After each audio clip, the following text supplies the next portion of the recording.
Hey, I'm Jesse. Let's have a devotion. If you're a member of the Redemption Church, like I am, then it's been a few weeks since we've been in Isaiah, and you might need a recap. If you are a church that is using a JCM curriculum piece, Holy Dissident, the prophet Isaiah, then bear with me as I give a quick recap. Hopefully that will be helpful anyway. When we last tuned in to the book of Isaiah, King Hezekiah was the king of Judah. King Sennacherib was the king of Assyria, and he was right outside the door. They had just been laying waste to all these fortified cities, and they just slew everyone. And now they're knocking on the door to Jerusalem. We see this in the historical record even of ancient Assyria. They were very braggadocious about their conquests, but what is strategically omitted is the city of Jerusalem, because, spoiler, they won't get it. I mean, it's even more brutal than the setting for that movie 300. All right, where the Persians were fighting against the Spartans. It is even worse. Is even worse. Assyria just seemed indomitable, and they were just undefeated, conquering everybody. And now they're just taunting the people of God right there at the door.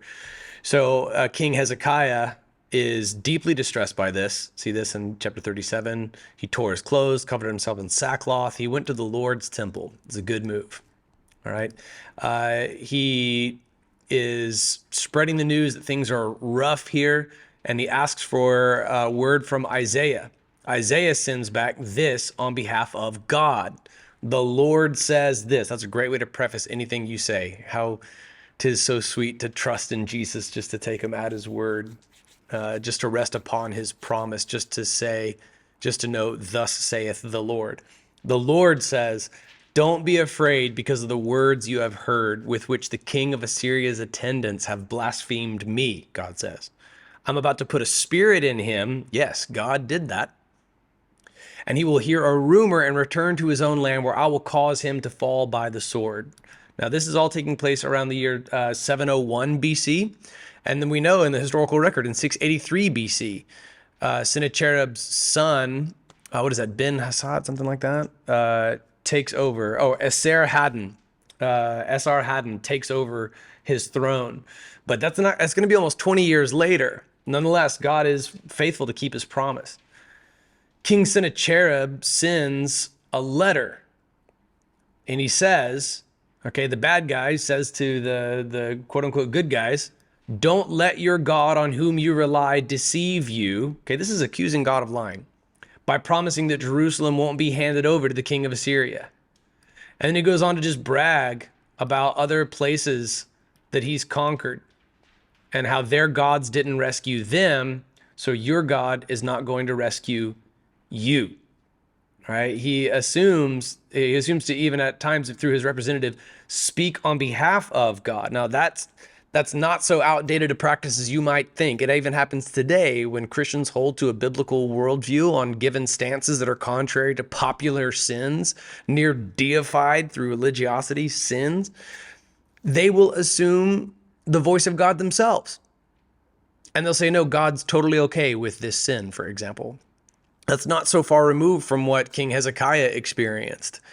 And it's also futile because, they can read the Bible, but they are reality averse. So they'll even try to fool themselves, and they'll tell themselves, God's not going to do anything about this. God even likes this sin.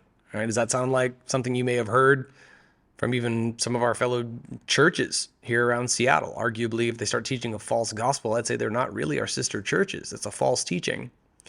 This was what Sennacherib did. This is what the Assyrians would do. So then Hezekiah prayed, and we talked about this in a previous devotion. If you would recall, he prays in such a way that God would be glorified. Okay? These same gods who are made from wood and stone by human hands, this is, spoiler, this is where Sennacherib's going to die. Nearly 20 years later, he's going to be worshiping those false gods, and he's going to be turned on and slain. And now he's asking God to save the people of God by his power.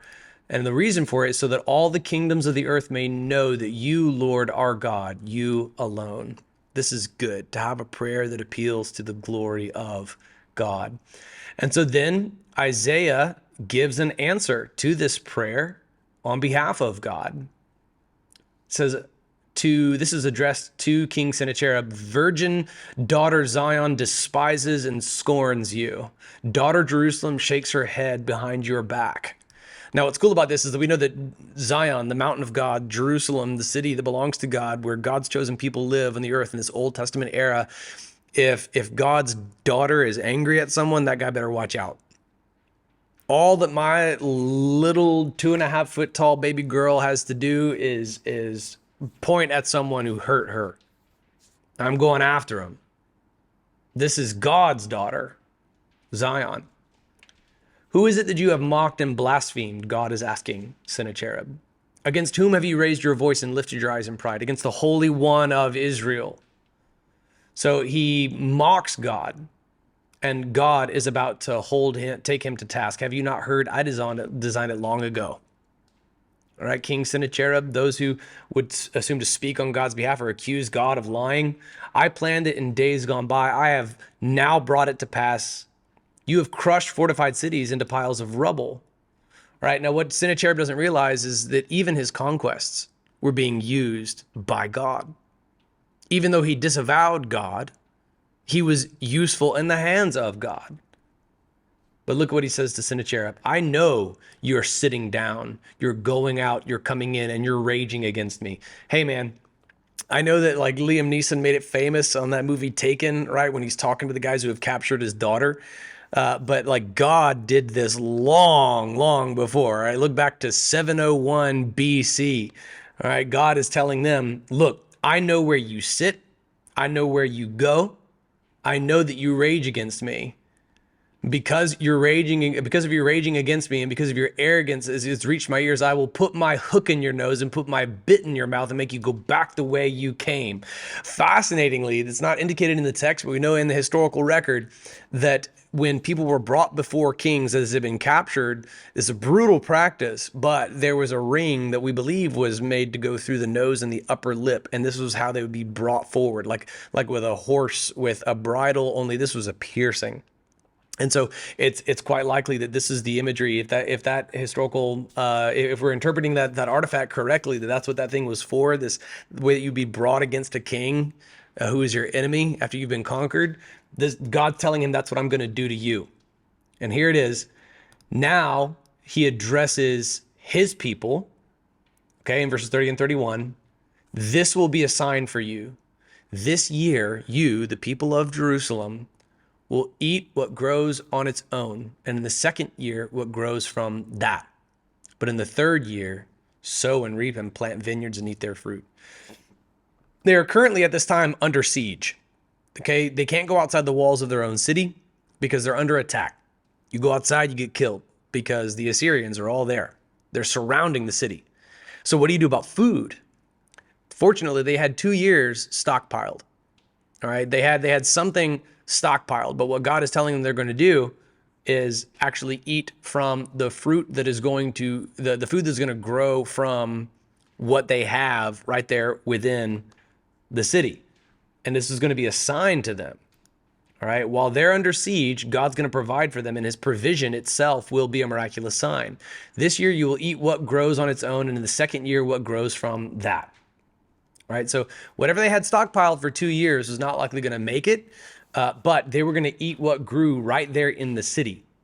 But in the third year, the fact that you're going out and planting vineyards and eating their fruit, that means that the siege is over.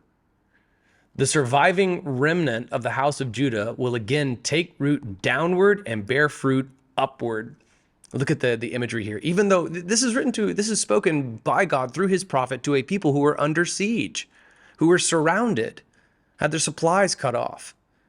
You are going to take root downward and bear fruit upward. It's beautiful poetry to describe their coming prosperity, even while they're under attack. For a remnant will go out from Jerusalem, and survivors from Mount Zion, the zeal of the Lord of Armies will accomplish this. So while they're under siege, God is promising them incredible fruitfulness and prosperity. That's a blessing right there. That may have been a difficult promise to believe or accept. Now, in verse 33, he again shifts his audience back to Sennacherib. Therefore, this is what the Lord says about the king of Assyria. He will not enter this city, shoot an arrow here, come up before it with a shield, or build up a siege ramp against it. All right, a siege ramp was like what you see on Lord of the Rings when the orcs are trying to get into the castle and they put these ladders up there. That's a siege ramp. That's where they're trying to get from the outside of the city wall to the inside of the city. And God's saying he's not even going to shoot an arrow here, and he's not going to come before it with even a shield, and he's not going to build a siege ramp against it. He will go back the way he came. He will not enter this city. This is the Lord's declaration. I will defend this city and rescue it for my sake and for the sake of my servant David. And then you are not going to believe how God does this. We'll see that in tomorrow's devotion, but for now, in light of this text, do you feel like you are under siege? Are you going through it? Are you in the ringer right now? Are you in legal trouble? Somebody's coming after you for unjust cause. Would you take heart? Would you place your faith in the Lord? Would you trust in him? He has been delivering his people from sieges for millennia. If your conscience is clear before the Lord, place all of your trust in him. Pray to him a prayer for deliverance. He is faithful to his people. He's never going to fail you. I'll see you tomorrow.